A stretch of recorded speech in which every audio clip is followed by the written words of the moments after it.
Ay magandang araw sa inyong lahat, magandang umaga, magandang tanghali, magandang hapon, magandang araw sa inyong lahat. Yan na po ang ating update ngayon sa Manila Bay. Tayo'y matatanaw natin ang malinis na naman ang ating Manila Bay sa pamamagitan ng ating masisipag na mga MMDE. At kung hindi tayo nagkakamali, ito yung mga MMDE na naglilinis dito at mga volunteer na mga naglilinis, sapagkat dito tayo ay masisipag sa paglilinis, sapagkat masipag din ang ating mga mamamayan magtapon ng basura. Kaya mabuti na lang at mayroon tayong masipag din maglinis. Ayan o. Dito naipon yung mga basura sa mga bato. Ayan, ito yung entrance ay napakalinis na. Bumalik na ang dating sigla ng ating Manila Bay. Kaya dapat wala nang magtatapon ng basura para kahit may bagyo at mga unos ay wala tayong makikitang mga basura sa tabi ng ating karagatan, sapagkat ang ating mga basura na itapon natin sa tamang lugar. Kaya dapat pag-isipan natin na ang bawat isa sa atin ay hindi na magtatapon ng mga basura kung saan-saan. Itapon natin ang ating mga basura sa tamang lugar, sapagkat kung hindi natin itatama sa pagtatapon ay ganito ang mangyayari, sapagkat kahit matagal na ang bagyo, mga ilang linggo na ang bagyo, ay ating nakikita pa rin ang mga napapadpad na mga basura dito sa Dolomite Beach, kapagkat sa dami ng mga tinapon na mga basura dito sa atin, kung saan-saan nagtapon, saan lugar, sa mga karatig na lugar ay nagtatapon pa rin ng mga basura. Kaya sa oras na may mga bagyo, may mga unos at mga pag-uulan, malakas ang hangin, ay maraming mapapadpad na mga basura. Katulad yan dito sa mga bandang batuhan, at maraming nabara na mga basura. Mga ilan-ilan pa rin ang ating makikitang mga basura na lumarating dito sa tabi ng karagatan, sapagkat sa dala ng alon at mga hangin.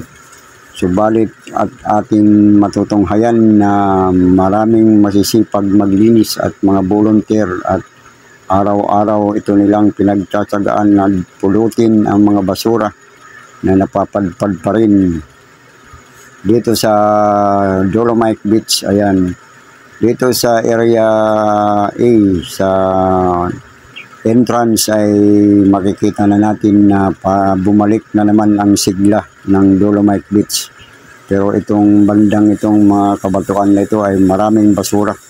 Ayan o, pinagtsatsagaan nila damputin isa-isa ang mga basura, sapagkat mga masisipag na ating MMDE, sapagkat tungkulin nila at hindi nila pinababayaan ang Dolomite Beach, sapagkat ang ating gobyerno ay hindi pinapabayaan ang paglilinis. Kaya dapat sana lahat tayo ay makisama at sumunod sa pagtatapon ng basurang tamang tapunan, sapagkat kung hindi tayo matatama sa pagtatapon, ito ang mangyayari. Ayan, sako-sako ng mga basura na makukuha natin. Bagamat mga ilang linggo na, mag-isang buwan na nang nagbagyo, marami pa rin ang napapadpad na basura. Ito'y galing kung saan-saan na lugar na dito napapadpad sa Dolomite Beach, sapagkat dito sa Manila Bay ang pinaka-imbulo ng mga basura, sapagkat kung saan man nagtatapon sa karatig bayan o kaya man saan manggaling ito, ay dito na po padpad ang mga basura. Kaya sana at matuto na tayo na wala nang magtatapon ng mga basura sa ating lugar. Saan man tayo naroon ay dapat tayo ay magsinop sa mga basura ilagay natin sa tamang lalagyan ng basura. Ito yung entrance, ay unti-unti nang bumabalik ang sigla ng Manila Bay. Ngunit dito sa bandang mga batuan na ito sa Rock Garden ay wala pa rin pagbabago, sapagkat marami pa rin ng mga nakabara ng mga basura dito, pero linilinis na at marami ng mga volunteer at mga masisipag maglinis, at unti-unti nang nililinis itong batuan na ito. Kaya dito natin makikita na dahil sa ating pagsuway, sa ating paglabag, sa ating pagtatapon ng basura kung saan-saan, ito o ang nangyayari. Subalit kung hindi sana ganito ang nangyayari, hindi dapat tayo mahihirapan sa paglilinis at pananatili natin masipag ang ating mga MMDA. Subalit kung araw-araw, oras-oras man tayo'y magtatapon ng basura, walang katapusan ang ating basura dito sa Pilipinas, sapagkat wala tayong disiplina sa pagtatapon ng basura. Dito lang sa atin ang ganitong lugar na pagka takot-takot na mga basura na dumarating sa atin, sapagkat kung saan-saan natin tinatapon ng mga basura. Sa ibang mga lugar, sa ibang bansa ay hindi naman ganito. Ang karagatan nila ay malinis at walang mga basura. Kahit may bagyo, walang basura sa kanila. Ito sa atin may hangin lang, malakas lang ang hangin, umulan lang, marami ng mga basura na napapadpad dito sa ating karagatan, sapagkat tinatapon natin sa mga estero, mga imbornal ang mga basura. Napakalinis ng ating kalsada, pero nasa imbornal pala ang mga basura na ating tinapon. Kaya pag umulan, pag bumaha, ayan, napupunta sa karagatan. Kaya ayun ang ating magiging problema sa ating Pilipinas, sapagkat hindi natin masupil ang pagtatapon ng mga basura. Kaya ayan, mabuti na lang at may mga masisipag maglinis at hindi pinapabayaan ng ating gobyerno na maging manatiling marumi at maraming basura dito sa Manila Bay.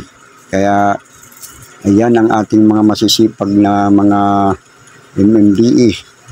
Kaya tuloy-tuloy ang kanilang paglilinis para malinis na. Katulad nito, ayan yung entrance nito. Ito yung entrance dito at malinis na. Sa kabilang doon sa area 2 ang mayroon pang mga basura, pero dito sa area A ito yung malinis na. Sa mga bandang entrance malinis na, bagamat mayroon pa nga ilan-ilan din na napapadpad ng mga basura, pero inaagad-agad na ng mga naglilinis. Kaya salamat sa mga naglilinis at masisipag, at salamat din sa ating gobyerno na hindi pinapabayaan ang lugar na ito. Kaya salamat.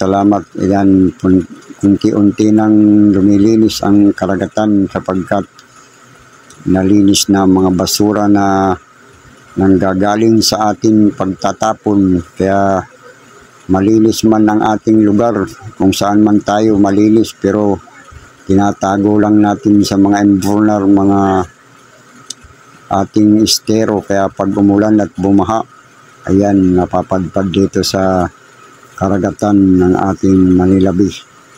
Kaya dapat wag na nating itapon ang ating mga basura sa lahat ng mga lugar, na kasi dito talaga mapupunta sa karagatan. Saan man mga karagatan, maraming basura.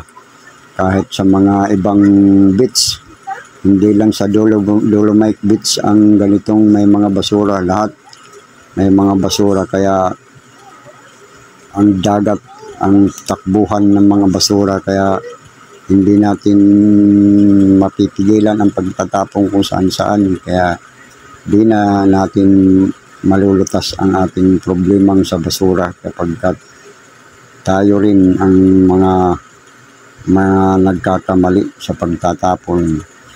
Yan, marunong naman